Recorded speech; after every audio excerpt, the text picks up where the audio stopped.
Well, good morning to all of you. Rather surprised to be able to be here today. I didn't realize that I might have this opportunity till I think it was Thursday or Friday, I'm not sure which, when I had a call from Mr. Waterhouse. And since he was going to be out of town, he asked if I would like to come down here, and of course I would. Always glad to have the opportunity to come.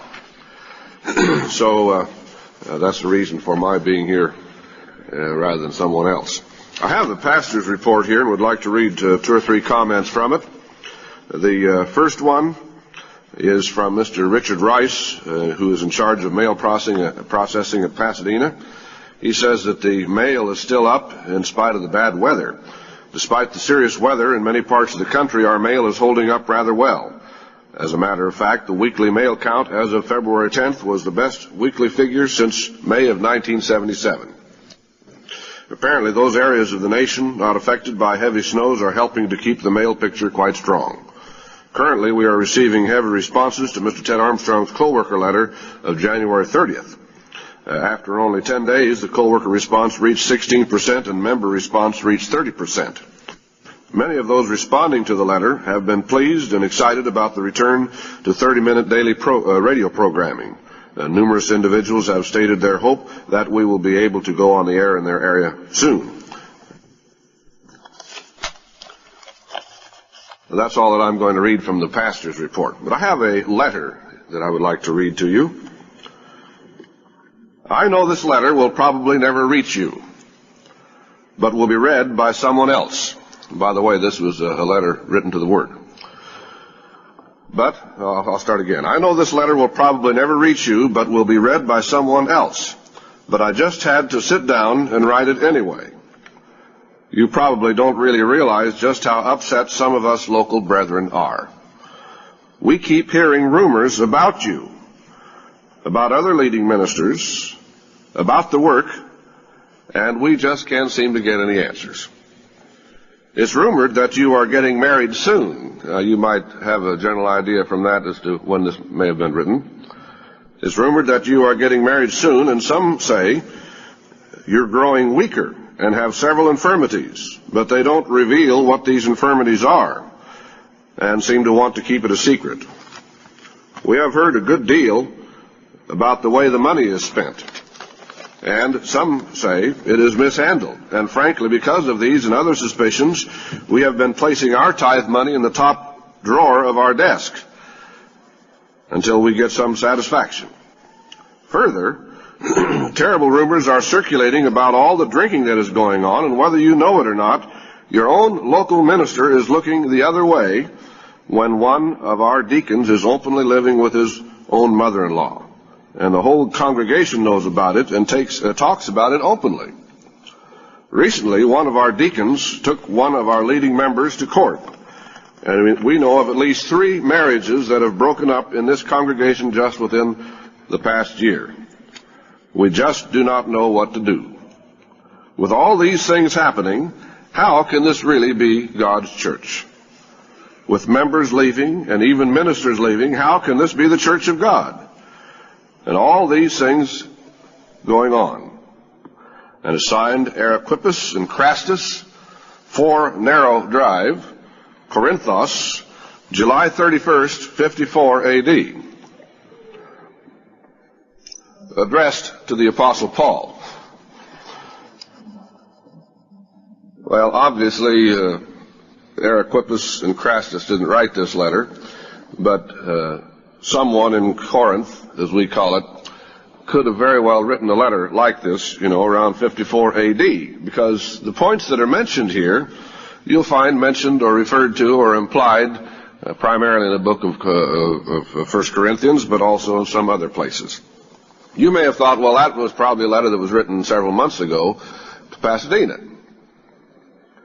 because maybe you might have heard some things along this line, and from time to time, we hear rumors about this, that, or the other thing.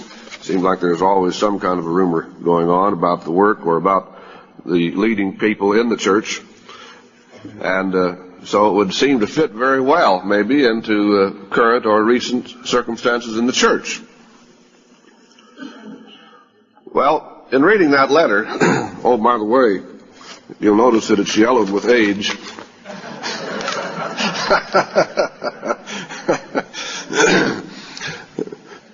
Well, with letters like that, of course, we might think that the church in the first century had its problems too. I used to read some of the things in the New Testament about the New Testament church, and it seemed rather strange to me because we didn't have that kind of problem in modern times, and it seemed so strange that they had so many problems back then. Well, since that time, we've had all the same problems and some more, I guess, that they didn't have. Yes, God's church had its problems in the first century. Some people call it the primitive church. I don't think it was primitive at all. It was God's church, and of course it was the beginning of God's church in the New Testament era, as far as that's concerned.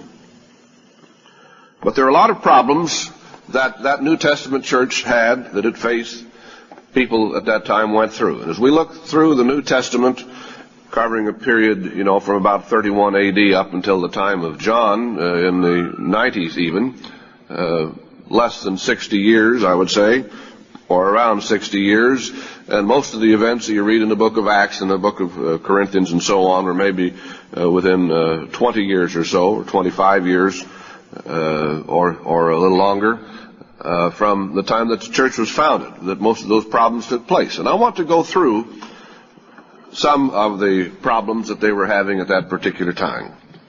And the first one I'd like to point out is in the book of 1 Corinthians, and of course many of these that I'm going to point out are found in 1 Corinthians. 1 Corinthians chapter 11. These are not all in the order or in the sequence you'll find in the book, and I'm not including all of them.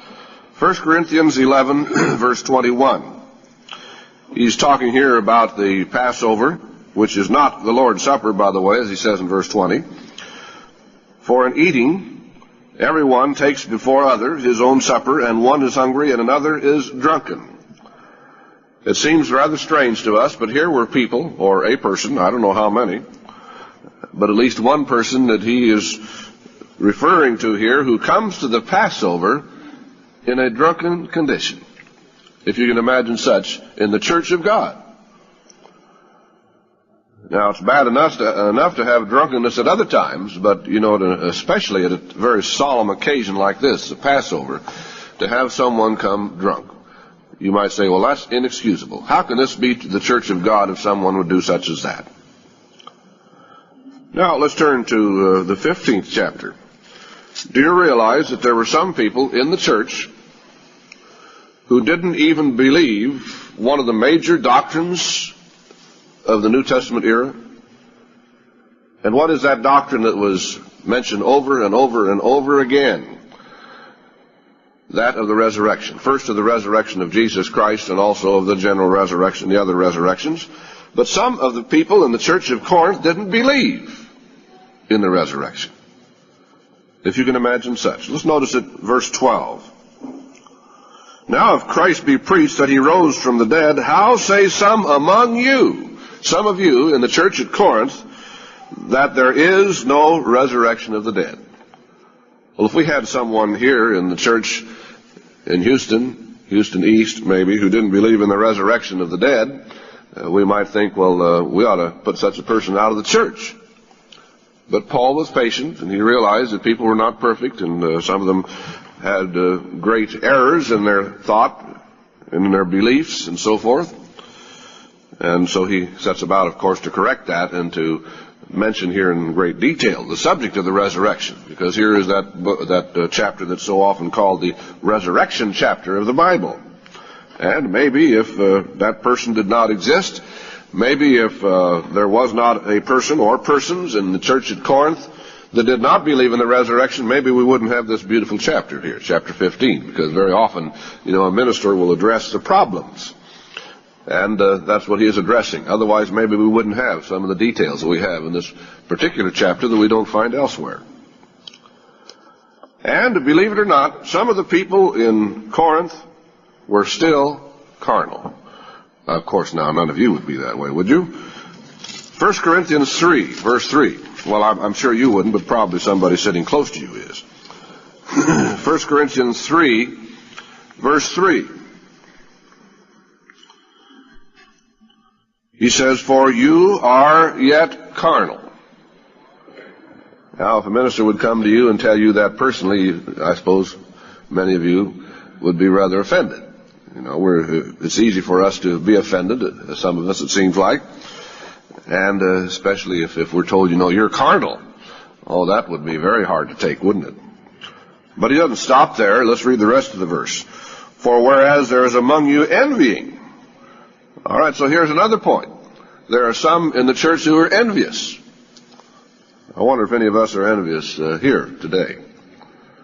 And strife. Here we see that there was strife in the church of God. And divisions, or schisms, or factions, as the margin says. And of course there is more about that in other places, including the next couple of verses. Let's read on. He says, are you not carnal and walk as men? That is, the fact that there was envying, strife, and divisions among them was proof in itself that the people here, some of them were carnal. For while one says, I am of Paul, and another, I am of Apollos, are you not carnal? Now, of course, the church at Houston wouldn't have such problems as this, would they? Who then is Paul? And who is Apollos but ministers by whom you believed? Even as the Lord gave to every man. I have planted, Apollos watered, but God gave the increase. And, of course, this is mentioned back in chapter 1 as well. Let's see, let's pick it up in verse 12. Chapter 1, verse 12. Now this I say, every one of you says, I am of Paul, and I have Apollos, and I have Cephas, and I have Christ. Is Christ divided? We can look at that, you know, and we can see these names, Paul, Apollos, and Cephas, and so forth, and we realize, well, there's nobody in the Houston churches by that name. But now, what if we would put here the names of Herbert W. Armstrong, Garner Ted Armstrong, Herman Hay, Roderick Meredith, Ronald Dart, or whoever else you might want to put in there? Because, you know, some of us are just like that today. Some of us have the idea, well, I follow Herbert W. Armstrong. Now, maybe they don't put it quite in those words, but when you hear what comes out of their mouth, that's really what they're saying. And I've heard that, you know, in the Houston church, or heard it implied in the Houston churches as far as that's concerned. Some have the idea that Herbert W. Armstrong is the one to follow, and as far as this man, Garner Ted Armstrong, is concerned, you know, well, he's this or that or the other thing, and he and his father don't believe the same, and he's going one direction, his father is going another direction, and so on and so forth. So, who do you follow? You follow Herbert W. Armstrong, or do you follow Garner Ted Armstrong, or maybe you'd rather follow Herman Hay, or Roderick Meredith, or Ronald Dart, or maybe Don Waterhouse, or maybe none. Maybe, you know, you're following Christ. You wouldn't follow any of these men. Is Christ divided? Was Herbert Armstrong crucified for you? Or were you baptized in the name of Garner Ted Armstrong? You know, we might put it in those words and make it a little personal. Now, some think that Mr. Garner Ted Armstrong has departed from what his father has taught, and he's brought in all these new doctrines and so on and so forth. Well, January the 2nd of this year, it's not been 2 months ago, I sat in Mr. Armstrong's living room in Tucson, Arizona, my wife and I, and he told me with his own mouth, and I didn't ask him, he just, among other things, mentioned this. He said that he and his son, Garner Ted Armstrong, agree on doctrine.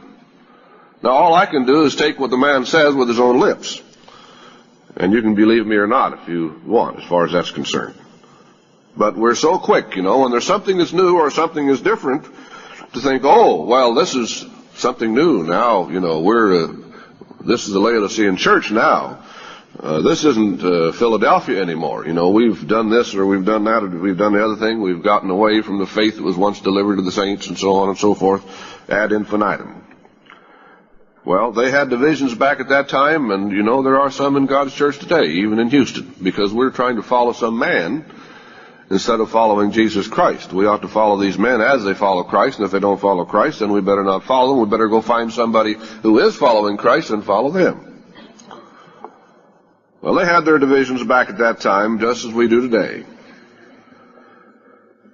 The next point I'd like to bring out is found over in the 6th chapter. 1 Corinthians 6, verse 6.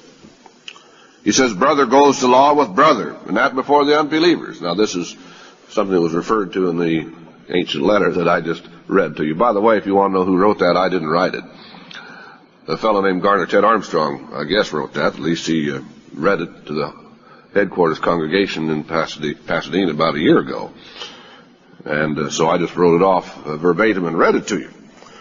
So I suppose that he is the author of it, but it's based on the things you'll find here in this book. So we find here in verse 6 that members in the church were suing others in a court of law. Now, they shouldn't have done that, and of course Paul goes on to explain that they shouldn't have done that, and that the problems of that nature should be handled in the church without going to a court of law to have them settled. Do you realize that there were some people in the church at Corinth who committed fornication? Chapter 5 tells us a lot about that. And this, of course, was also referred to in the letter. 1 Corinthians 5, verse 1, it is reported commonly that there is fornication among you. And he says the kind of fornication that even the Gentile people would look down on or feel badly about, or however you might want to put it. Such is not named among the Gentiles, where this man was living with his mother-in-law. And, as it says here, this was well known. You know, it wasn't that he just heard this by some secret report, but rather it was commonly known in the church. We read also, of course, in Revelation chapter 2, verse 14, and also verse 20, that there was fornication going on in a couple eras of the church, apparently widespread. Otherwise it would not have been mentioned, I suppose. That's Revelation 2, verse 14 and verse 20, which I won't turn to, but other evidences of it, and there are other places possibly as well. The next point I wanted to bring out is that there were some people in the church of God of that time, in this particular instance that I have in mind is not in the book of 1 Corinthians, but another group is referred to, that had gone back to keeping the pagan holidays. Can you imagine that? Some people going back to keeping pagan holidays. Now, some people get very upset today when they think somebody's gone back to celebrating birthdays. I don't know if anybody's doing that as far as that's concerned. And it's neither here nor there as far as I'm concerned, but if they suspicion that something like that's going on, well, that means, you know, that the church now is no longer the church of God. We've departed from the faith that was once delivered to the saints and so on. Well, I don't celebrate birthdays as far as that's concerned, but I don't know that that's my business what you necessarily do one way or the other.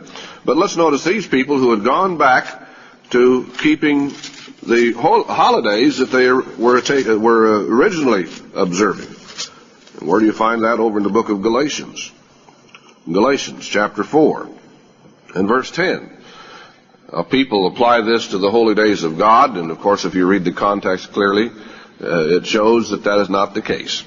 That these people, the Galatian people, the Galatian churches, there were several churches in the area of Galatia, they were Gentile, very clearly, from this book, very evidently from this book, and I think that most commentaries would confirm that. And the context itself makes that very clear, that they were Gentiles. And when they came into the church of God, they began to keep the holy days of God. And now, some of them, I don't know how many, but some of them had turned back to the beggarly elements, or to sin, you might say, as it says in verse 9. And now they were observing, as it says in verse 10, days, months, times, and years. The Bible, of course, condemns the celebration of times. And even though there are certain days that God commands, there are no months that God commands, or no years that God commands as far as observance is concerned, religious observance is concerned. So these people, some of them, how many I have no idea, but some of them had turned away from the holy days of God, and some of them were keeping again the holidays of the pagans around about them that they had been taught from their infancy. They'd gone back to those. The next point I want to bring out is that there were a lot of contentions in the church. And of course we've seen this in a sense when we saw about the envies and the strifes, the carnality and so forth of 1 Corinthians 3 verse 3. But let's go back to 1 Corinthians 1. 1 Corinthians 1 and verse 11. 1 Corinthians 1 verse 11.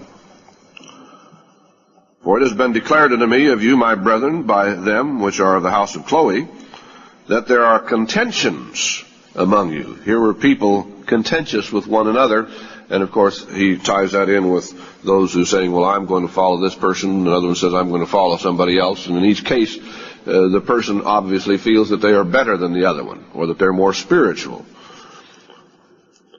So they were contentious. Verse 11, also verse 10 mentions that. Maybe I should read that as well. Now I beseech you, brethren, by the name of our Lord Jesus Christ, that you all speak the same thing, and that there be no divisions or schisms among you, but that you be perfectly joined together in the same mind and in the same judgment, which of course was the opposite of being contentious.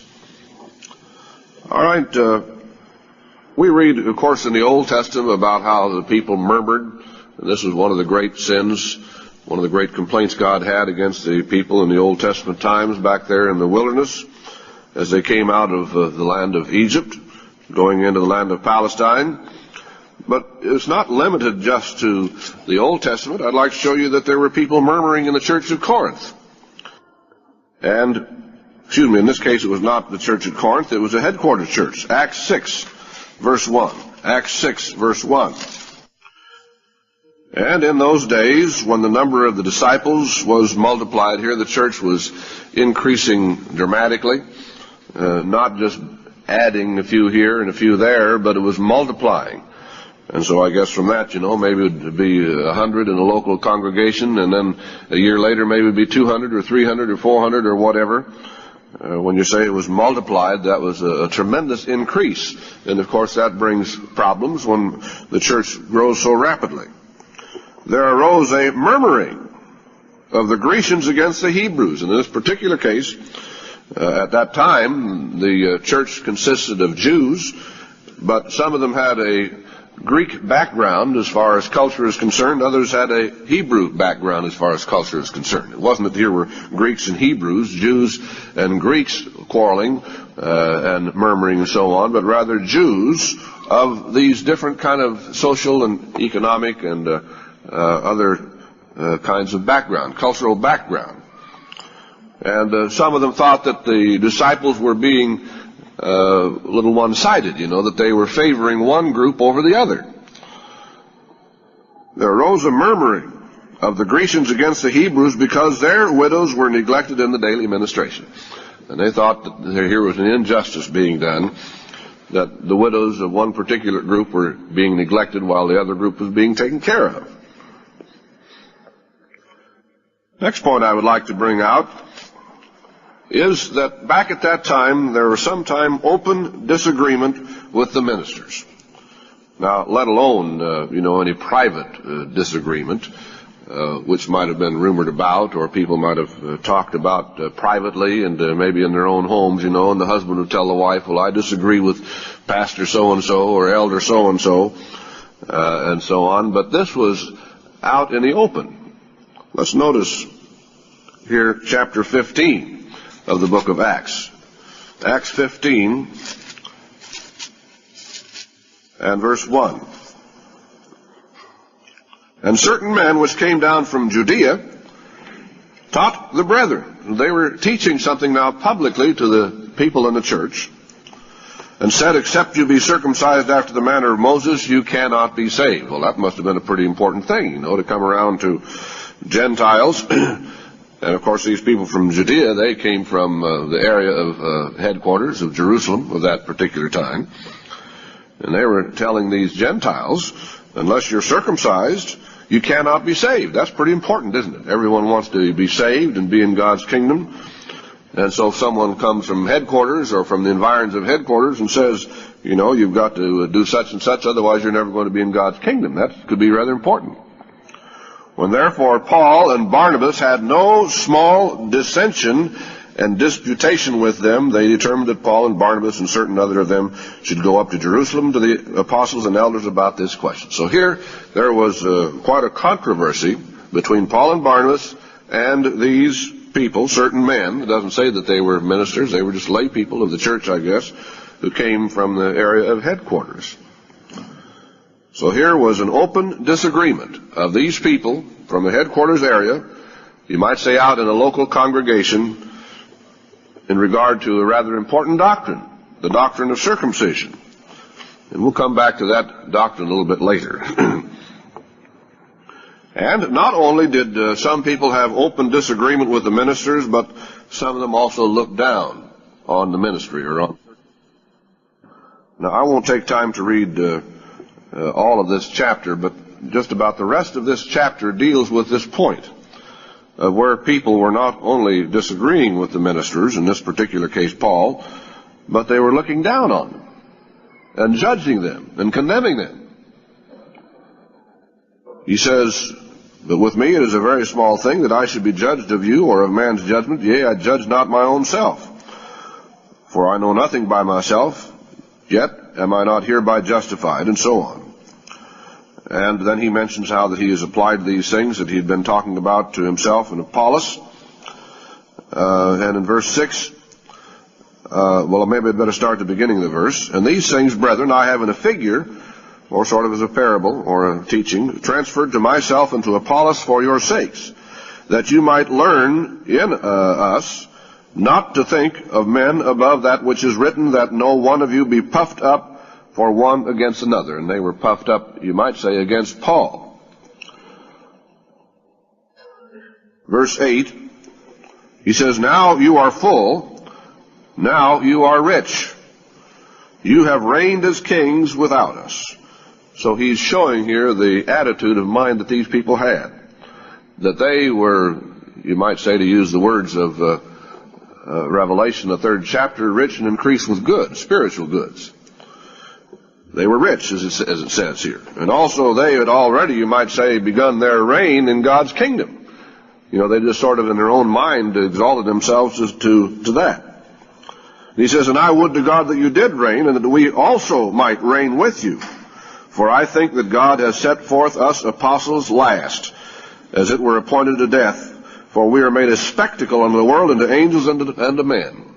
And it seems like sometimes God's servants in this age also are in the same way made a spectacle to the world and to angels and to men. "We are fools for Christ's sake." You know, people looked at them as fools.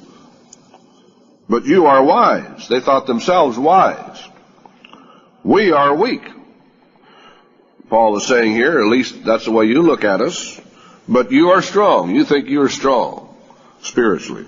"You are honorable, but we are despised," and so on. And he goes on to elaborate to some degree on this. So not only did some people disagree openly with the ministers, but also they looked down on the ministers, and they felt themselves much more spiritual than even some of the leading ministers, in this particular case, specifically Paul the Apostle, one of the greatest men who has ever walked the world, of the earth.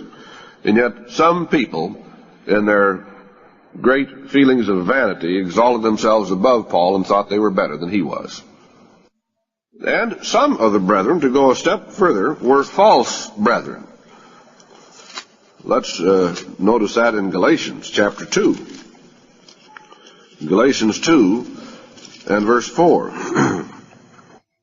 He says, "And that because of false brethren unawares brought in, who came in privately to spy out our liberty, which we have in Christ Jesus, that they might bring us into bondage."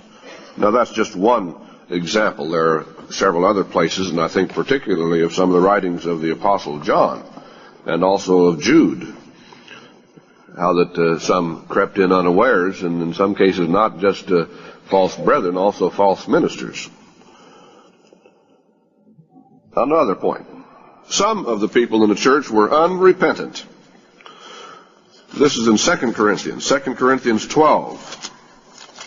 2 Corinthians 12. And verse 21. Unless when I come again, and we're breaking into the middle of the sentence here, but we haven't time to read the whole section.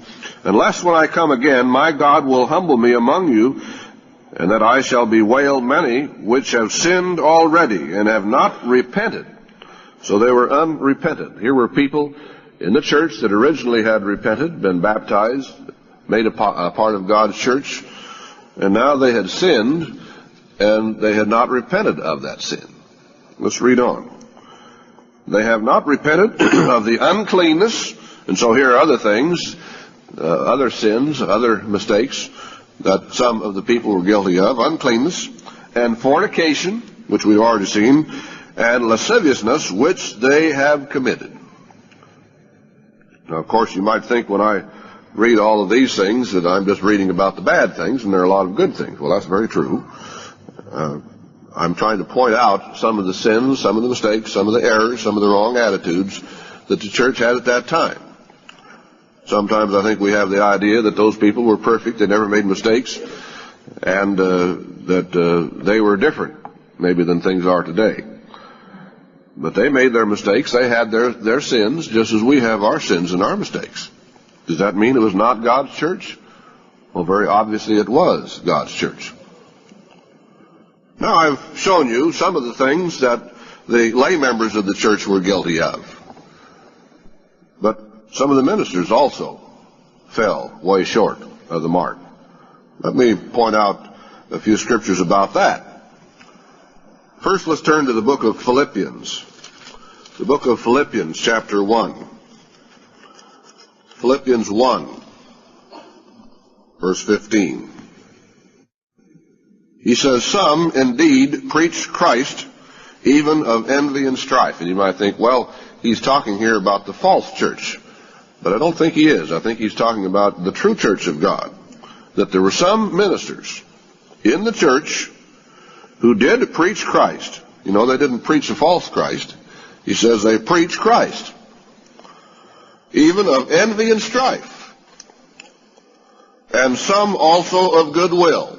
So here were ministers, some preaching Christ because of envy and strife, and others because of goodwill. The one preached Christ of contention, not sincerely, supposing to add affliction to my bonds, and so on. So I think from that it should be clear that there were some ministers of the Church of God in that first era, in that first century, that were preaching in the pulpit and doing so from a wrong motive. The next point I want to bring out is that sometimes the ministers even disagreed with each other, or with one another, maybe I should say. Can you imagine that now, if there were two ministers here together, maybe in a social occasion or at one of the feast days, and two ministers speaking against each other or criticizing each other maybe in public, or at least with some of the church people around? Let's turn to the book of Galatians. The book of Galatians. And I might even say, imagine two apostles. One, the apostle of the Gentiles, and the other that was committed to the circumcision or to the Jews. In other words, I'm talking about Peter and Paul. I suppose you've all read it, but maybe some of you have forgotten about it. Galatians 2, verse 11. "But when Peter was come to Antioch, I withstood him to the face, because he was to be blamed." Now, in this case, Peter made a mistake. And what did Paul do about it? Paul told him right to his face, "Peter, you are wrong. For before that certain came from James," and James apparently was the leading apostle at this particular time at headquarters, rather than Peter. And Peter had been sent, I suppose, by James to, where was this? Antioch. And when he came to Antioch, Paul was there. It says, "Before that certain came from James, he did eat with the Gentiles." Now that doesn't seem like much of a problem to us, you know, to think, well, now I can eat with anybody else in the Church of God. You know, I can eat with people of black skin or white skin or anything in between. or someone who's poor, or someone who's rich, and so forth. But I can remember a time even in the Church of God in this era when some of us, would not have done such. Now, there has been somewhat of a change in the attitude of some of us, even in God's church today. So let's not start throwing stones and rocks necessarily here at the Apostle Peter, because he had been reared in a world and in a time when the Gentiles were considered as dogs, and it was totally improper and wrong for a Jew to sit down and eat a meal with a Gentile. And here was Peter. He came to an outlying church, sort of a sub-headquarters at Antioch, and before certain other representatives came from James, he would eat with the Gentiles. But when these other people came from headquarters, it says, but when they were come, he withdrew and separated himself, fearing them that were of the circumcision. And he was afraid of what some of those other people would think about him eating with these Gentiles.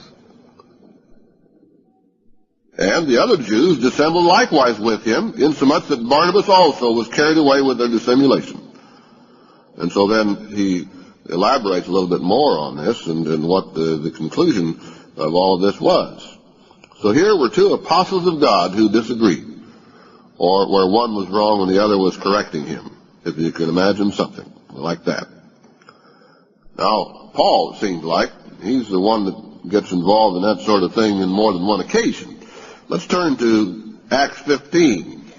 Acts the 15th chapter and verse 36. Acts 15 and verse 36. Now, prior to this time, Paul and Barnabas had been very active in preaching the gospel in various places and working together as a team. And some days after, Paul said unto Barnabas, let us go again and visit our brethren in every city where we have preached the word of the Lord, and see how they do. And Barnabas determined to take with them John, whose surname was Mark.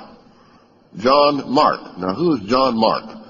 Well, I guess he was sort of a nobody. About the only thing we ever read that he did was to write one book, the book of Mark. But this was early, when he was still a young man, quite young apparently, and he had made some mistakes along the line. And Paul thought not good to take him with them, who departed from them from Pamphylia, and went not with them to the work. So there was a time when this young John Mark was not faithful about a particular thing, and he deserted them or left them in a lurch or whatever you might say on some occasion. We don't have all the details about it. And so Paul decided, well, I don't want him to come with me anymore, because he failed me on this other occasion, so I'm not going to give him a second chance, or however it was that Paul felt about it. And so he didn't want to take John Mark with them. And the contention was so sharp between them that they parted asunder. And I'm sure that God permitted all of this, and now he used both of them maybe doing twice as much as they would have done otherwise working together. Anyway, the contention was so sharp between them that they departed asunder, one from the other, and so Barnabas took Mark and sailed into Cyprus, and Paul chose Silas, and so on. So here were two apostles. We find elsewhere that Barnabas was an apostle also, and two apostles that couldn't get along over one point. They had their weaknesses, they had their problems. I don't know who was right, I don't know who was wrong, but it all worked out in the long run to the best. Yes, sometimes even apostles disagree with one another. And on another tack, some ministers are not properly concerned for the people that they serve. Let's notice Philippians again. Philippians chapter 2.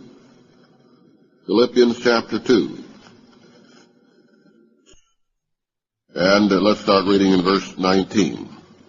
He's writing to the church at Philippi, what we call Greece.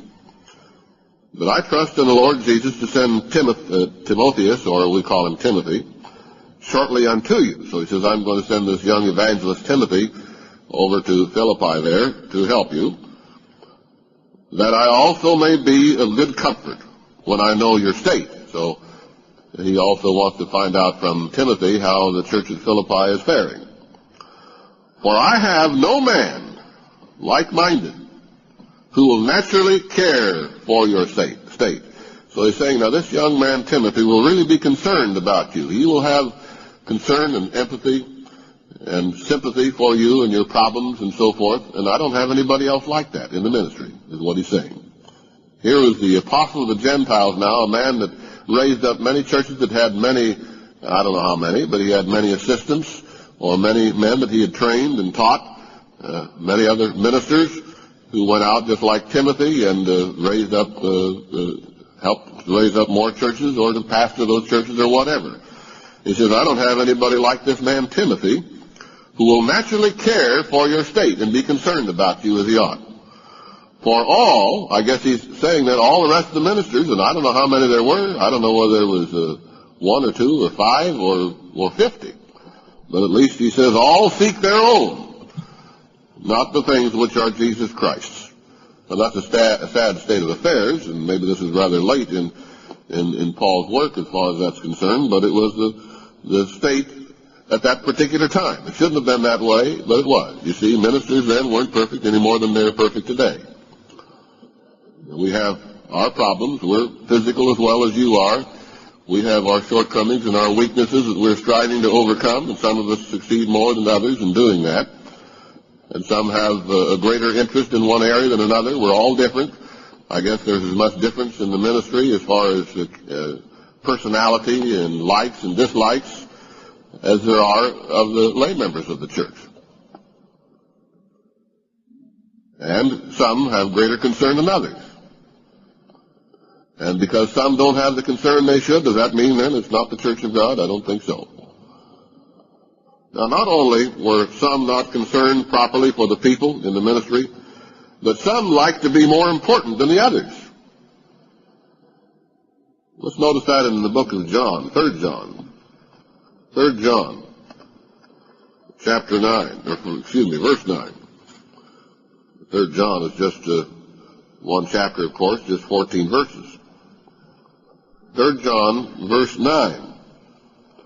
I wrote unto the church, but Diotrephes, and I think obviously in the context here, Diotrephes was a minister or the pastor, and I don't know which, of the particular church that he's talking about. I wrote unto the church, but Diotrephes, who loves to have the preeminence among them, received us not. Here was a local minister or elder who even rejected one of God's apostles, if you can imagine such.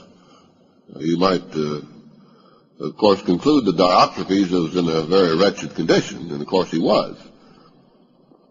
But he was, as I said, a pastor or an elder in a local church, and, the local people there, I suppose, at least many of them looked to him as whatever he was, pastor or elder, and he wanted to have the preeminence. He tried to exalt himself over some of the others. And I've seen that happen in this end-time age in the Church of God, too, where certain ministers were climbers. And they were trying to climb over the others to the top. And for that matter, even to climb over those that God had put in authority in the church, that God had used to raise up this church. And then he goes on to say what he will do here in verse 10 against this man who not only wants to be the preeminent one, to exalt himself, but also speaking all kinds of malicious words, does not receive the brethren, and forbids them that would, and casts them out of the church. He was even putting out some of the members, the true members, out of the church of God. And yet he was in the office at that time of a minister of the church. I would take it from what he says here. If you can imagine ministers doing such things. And I'd like to turn next to the book of Timothy, 2 Timothy. See another point here about what happened in a very late date in the Apostle Paul's life. 2 Timothy, chapter 4.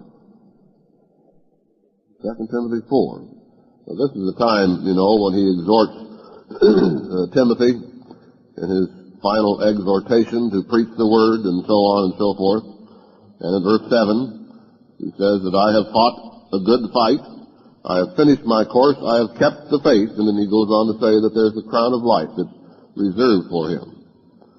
And as best we understand, now this is right at the very end of his life. He was in prison, and apparently very shortly, we don't know how shortly, he was executed or martyred. He says, do your diligence to come shortly unto me. And maybe he'd better come very shortly because maybe the time was very short. For Demas, apparently one of the ministers of that time, Demas has forsaken me, having loved this present world, and has departed unto Thessalonica. So here was a man now who was a minister that Paul had probably trained and been around for maybe many, many years, someone that he had great affection and love for, and this man had forsaken him in his time of trouble, in Paul's time of trouble and trial. Just as in our time, you know, there have been ministers who have forsaken Mr. Armstrong or forsaken the church. And then he goes on to say, Crescens to Galatia. Now, Crescens apparently was another minister or elder, and he had departed to Galatia, and so it would seem like that here was another minister, a second minister, who had also forsaken him, and Titus unto Dalmatia, a third one. It might not mean that. It could mean that Demas had forsaken him, where these other two ministers had just departed on church business or whatever to other places. But it would seem like, when you put all this together, that maybe these other two, Crescens and Titus, had deserted Paul in his time of great need. Only Luke is with me. Take Mark and bring him with you, for he is profitable to me for the ministry. Now, that's the same John Mark that we had heard about earlier. So in the interim, he had received the good graces of Paul once again. Then he says, Tychicus I have sent to Ephesus, and so here was now a man who had not deserted him, but he had sent him on a mission specifically. And he mentions some personal matters in verse 13. Verse 14, Alexander the coppersmith did me much evil, and I'll refer to him shortly in another context. The Lord reward him according to his works, of whom be you ware also, for he has greatly withstood our words. At my first answer, no man stood with me. And apparently what he's saying here, when he was in court or before Caesar, Nero, Caesar, whoever it was he appeared before at that particular time, and he answered, you know, the charges that were against him, no man stood with me. Everyone deserted him in his hour of trial. But all men forsook me. I pray God that it not be laid to their charge. And he goes on to say that God stood by him and how he was delivered out of the mouth of the lion, and maybe very literally so. And so from that we can see that some of the ministers of God deserted God's apostle at that time in a very crucial trial. Now, there were some of the ministers who fell away and spoke perverse things. Let's notice that in Acts the 20th chapter. Now, actually, this chapter does not say that it was that it had happened, but he prophesies and says that it will happen, and undoubtedly it did, especially when you read the many scriptures about those who did fall away. Acts 20, verse 28. Acts 20 and verse 28. He had called the elders of the church at Ephesus, I believe it was, yes, together, and he has told them that he was not going to see them anymore. This would be their last visit, his last visit, and he gives them a charge. Verse 28, he says, Take heed therefore unto yourselves, and to all the flock over which the Holy Spirit has made you overseers.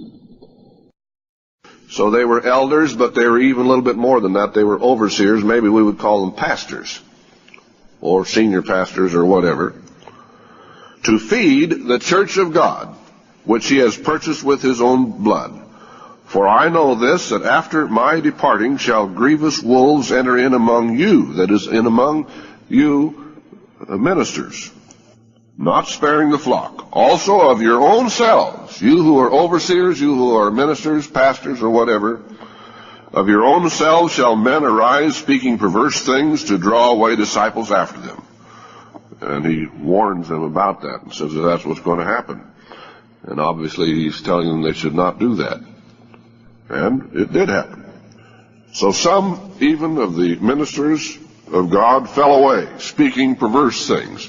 or false things. And there were also some ministers who were false ministers. Let's notice 2 Peter. 2 Peter chapter 2. 2 Peter chapter 2, and most of the chapter, of course, is about this very subject. 2 Peter 2, verse 1. But there were false prophets also among the people, and he's mentioning now that in ancient time there were false prophets among the people. As there shall be false teachers among you, who privately shall bring in damnable heresies, even denying the Lord that brought them, and bring upon themselves swift destruction. And many shall follow their pernicious or lascivious ways, and so on. And he goes on to elaborate on that, which I won't take time to read now. So some were false ministers, false apostles that came in among them in the church. And I referred to this earlier in the book of Jude. Jude, verse 4. There are certain men crept in unawares, who were before of old ordained to this condemnation, ungodly men, turning the grace of our God into lasciviousness, and denying the only Lord God and our Lord Jesus. And he is exhorting them to contend for the faith that was once delivered unto the saints. So here were some that were crept in unawares, and I suppose even some that crept into the ministry, as we have already seen referred to. Now these were some, and not all, of the problems in the early New Testament church. God tells it like it is. You know, he tells the good, the bad, and the ugly. To quote, what was the name of a movie, I think, or a song, maybe it was. God tells it like it is. You know, he tells the bad parts as well as the good parts. Now, of course, most of the rest of it is good. And I've just picked out, you know, here and there and the other place, some of the bad things, some of the problems that occurred in the New Testament church, because it was not perfect, and where sometimes I think we get the idea that it was, but it was not perfect. They had their problems, we have our problems too. But in spite of all of these problems, there were many good points, obviously, about the New Testament church, and it was God's true church. Many people in that particular era were converted, really converted. They were growing, they were overcoming, and they're going to be in God's kingdom. And obviously some of them are not, just as we've read. Now, another surprising thing about this New Testament church, beside the problems that I've just rehearsed to you, and there are others that I haven't mentioned, beside this, do you realize that the New Testament church did something that probably most of you don't think they ever did? The New Testament church changed some of its doctrines. Let me repeat that. The New Testament church changed some of its doctrines. Do you remember that when the New Testament church started out, the people in the church were Jewish? They were all Jews. Now this went on even for a matter of years until the time of Cornelius, and that was just sort of a temporary, I shouldn't say that, a very small thing. And then it was sometimes later in the time of Paul when there were huge numbers of Gentiles who came into the church. But to start with, it was Jewish. All the members of the church were Jews, circumcised Jews. And I think in many cases they were not only circumcised Jews, but they were devout Jews. Read, for example, in the 2nd chapter of the book of Acts, how that there were people from all over the world at that particular time, the Mediterranean world, that were down there in Jerusalem, and they came when they heard what was going on there on the day of Pentecost. And what were there, 5,000 that were added to the church that day? It seems to me that it was 5,000. The number may not be accurate. Anyway, it says that they were devout Jews. Now, what do you mean by a devout Jew? You know, that wasn't talking about the person who was breaking the Sabbath, the one who was irreligious or irreligious, someone who was unconcerned about the law of God, the commands of God, and so on. They were devout Jews, probably most of them, maybe not all of them. I don't know what the percentage was, but at least those that are referred to, that first group, were devout Jews. Now, what would a devout Jew do during that time? Well, he would follow the rituals that you'll find back in the first books of the Bible, the book of the law, for example. And when they came up to Jerusalem, what did they come up there for? They came up to go to the temple, to give their offering, their animal sacrifice, and to offer it according to the rituals of the law. And we find that even many priests came into the church. I'd like to point that out in the book of Acts, chapter 6. Acts 6 and verse 7. And the word of God increased, and the number of the disciples multiplied in Jerusalem greatly. And a great company of the priests were obedient to the faith. So not only were there many people from all over the world at that particular time, primarily, I presume, devout Jews, coming into the church, but even a great company, whatever that means. I suppose that would mean a lot, Maybe even many scores or even hundreds of priests came into the church. Now, what do you suppose those priests did? A priest, if you don't know it, had certain priestly duties in addition to what the Levites did. They were Levites too, but they had duties in connection with the temple. They had duties in connection with the rituals, in connection with the offering of sacrifices and so on. Do you suppose then that once they came into the true church of God that they ceased being priests? I doubt it. I imagine they went right on doing their responsibilities and their duties, at least for a time, I would suppose that. And people with this kind of a background, they didn't have, the kind of background that you have, maybe a Catholic background or a Methodist background or a Jehovah's Witness background or whatever else it might be, They didn't have that kind of a background. They had a background of Judaism. And surely it took a time for those people to learn the many new truths on many subjects, especially those relating to Christ. Now, I'm sure that immediately they had to recognize that Jesus Christ was the Messiah, that he was the Christ. And I presume that it was somewhat gradual that they were able to realize that Jesus Christ was the sacrifice. It probably took them quite a while to realize that there was a change in the priesthood.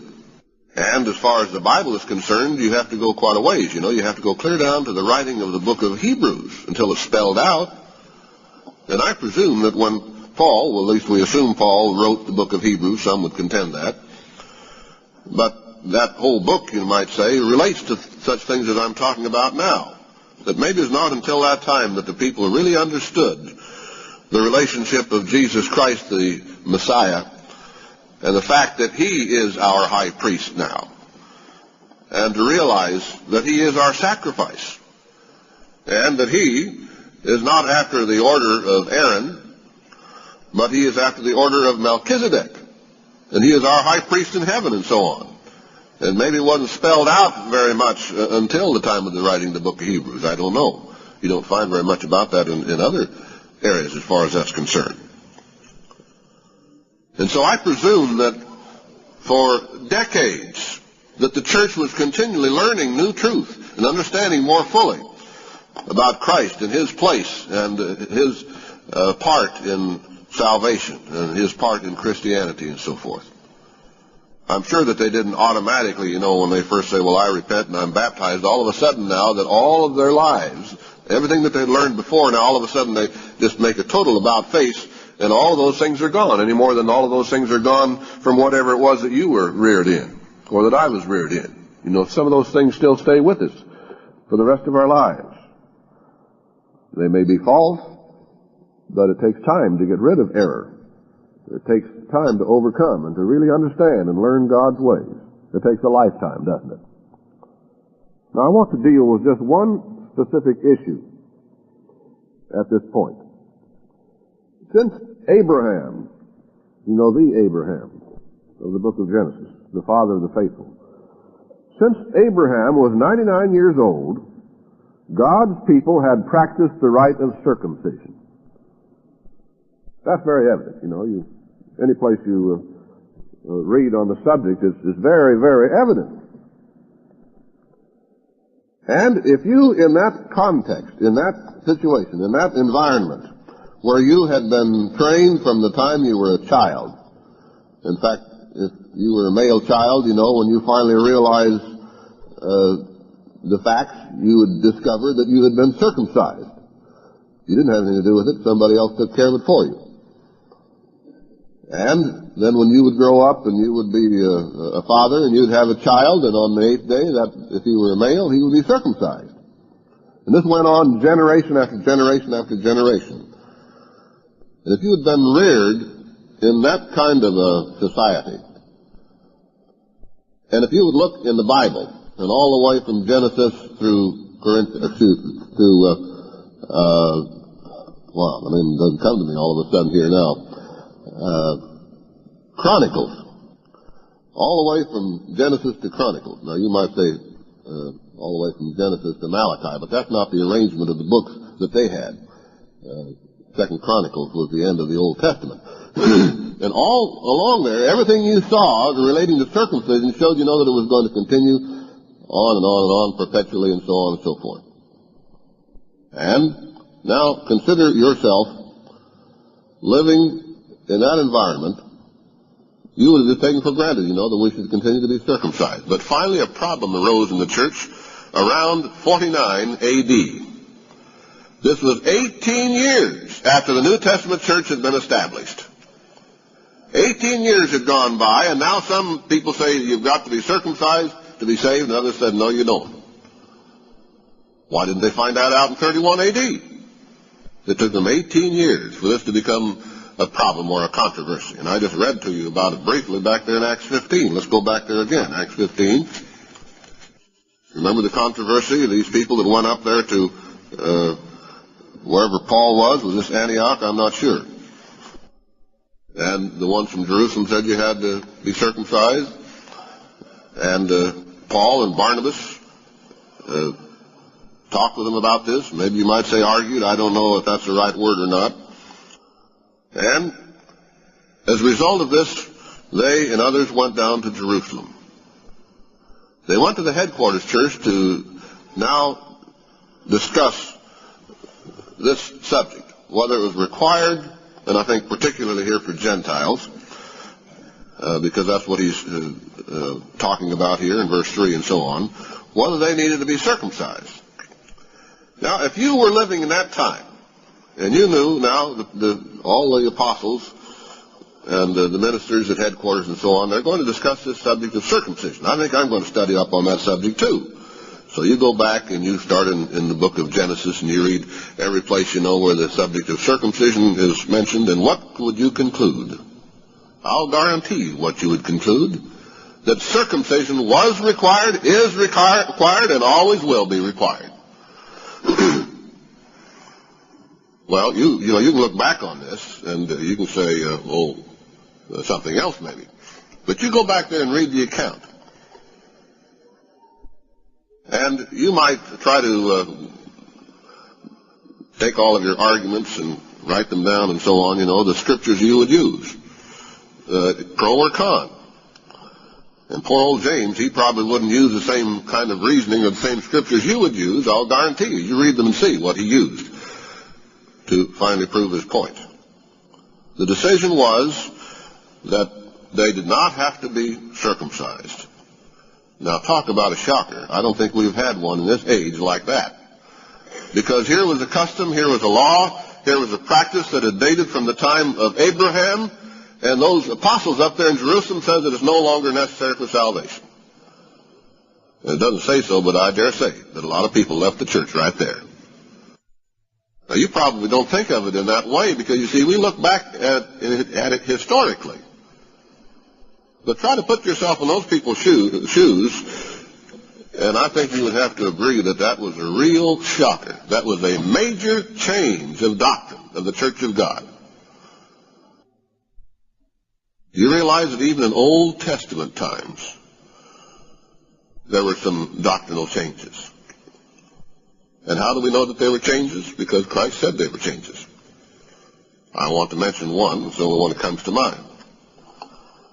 Now, in the beginning, God made them male and female, so forth. And Moses came along, and you'll find this over in Deuteronomy 24, verse 1 through 3. He said that a man and a wife could be divorced under certain circumstances. And you might say, well, it doesn't mean divorced. You know, it means an annulment. And, of course, we have wrestled with this problem for months and years. The scholars in the church and the ministers in the church have wrestled with this. You might think it's a very simple problem, but it isn't. It's a very complex one, and it's required great deliberation, great consideration, great research, over a period of many years to come finally here a few years ago to a different conclusion than we had followed before. But when you look back there, Moses allowed them to divorce under certain circumstances, and I'm not now dealing with those circumstances. So then Jesus Christ came along, and what did he say? He said, well, now it was permissible from the very beginning to divorce and remarry under certain circumstances. No, he didn't say that. He said that Moses, because of the hardness of your hearts, permitted divorce under these particular circumstances. I'm adding some points there, but I think they must have been implied. He says from the beginning it was not so. All right, so from the beginning up until a particular time it was not permissible. And then Moses came along and he said it's permissible, and Christ tells us why. Because of the hardness of your heart. You'll find that in Matthew 19:18. I think it's also mentioned also in Mark. Now, it would seem to me from that sometimes God permits things because of circumstances or conditions that he otherwise does not permit. Now, some of us today would not even permit divorce for the reasons that Christ gave. And he gave a reason. You'll find that in Matthew 19:9. And my subject is not divorce and remarriage. I'm not condoning divorce and remarriage. I think divorce is a very terrible thing.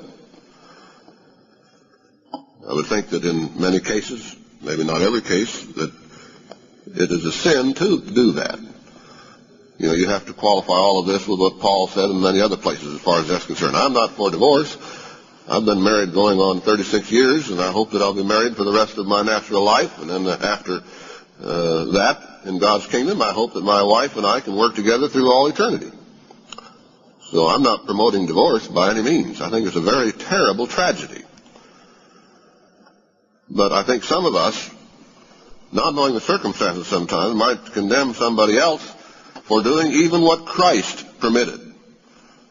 And he did permit certain things for a specific cause. Well, many people do not want to see change in the church. One of my best friends left the church because of changes that were made in the church. People don't like to change. Especially, I'll put this in quote, old-timers.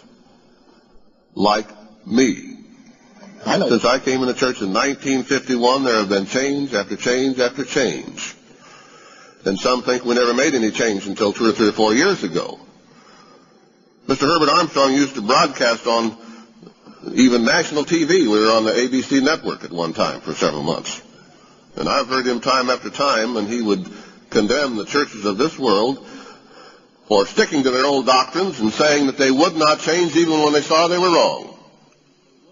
And he says, we're different. But some of us aren't. We don't want to make any change. I don't want to make a change. Naturally speaking, I don't like to make any changes on any doctrine. I wish I had it all laid out in black and white, and it was always that way. It's always going to be that way. But the thing is, you see, I have to grow in grace and knowledge, and so does the church. And there's a progression. And sometimes God changes things. Sometimes God permits things because of the circumstances of the time that we may not fully understand. But some of us don't want to change. It's against our nature. Change is not comfortable in many cases. Now, what is the point of all of this? I've tried to show you the mistakes and the sins of that church of that time.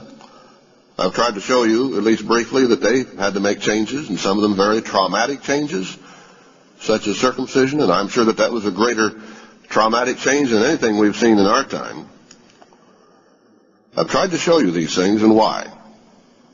The point that I'm trying to get at is this: that we should not criticize the church or its leaders, or reject the church and its leaders because of the real or imagined sins of other people.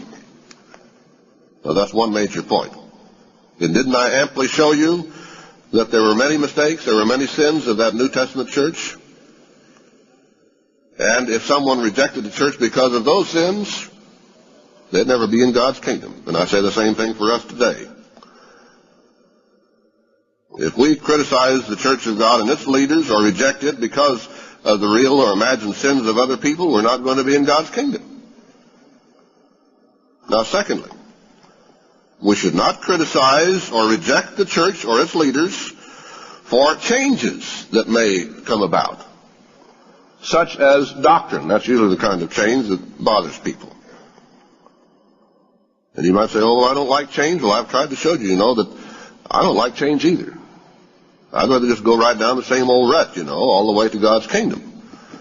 But sometimes that rut leads in the wrong direction, and God has to yank me out of it one way or the other, and that isn't very comfortable usually. The changes that have been made and that will be made are usually made very carefully after a great deal of research and study by the best minds we have in the Church of God, with the leading of God's Holy Spirit, by the principal leaders of the Church of God in this era. And so, brethren, let me leave you with a caution. You beware, and this is good for me as well, beware lest you too join the ranks of Korah, Dathan, and Abiram of ancient time. And if you don't know who they were, you read about what happened to them. They didn't like the way things were going in their time, just like some people today don't like the way things are going in the Church of God. Or to join the ranks of such as Diotrephes. I read to you in 3 John about him. Or Hymenaeus and Philetus and Alexander of 1 and 2 Timothy, who made similar mistakes. In spite of its real or imagined faults, this is the Church of God today.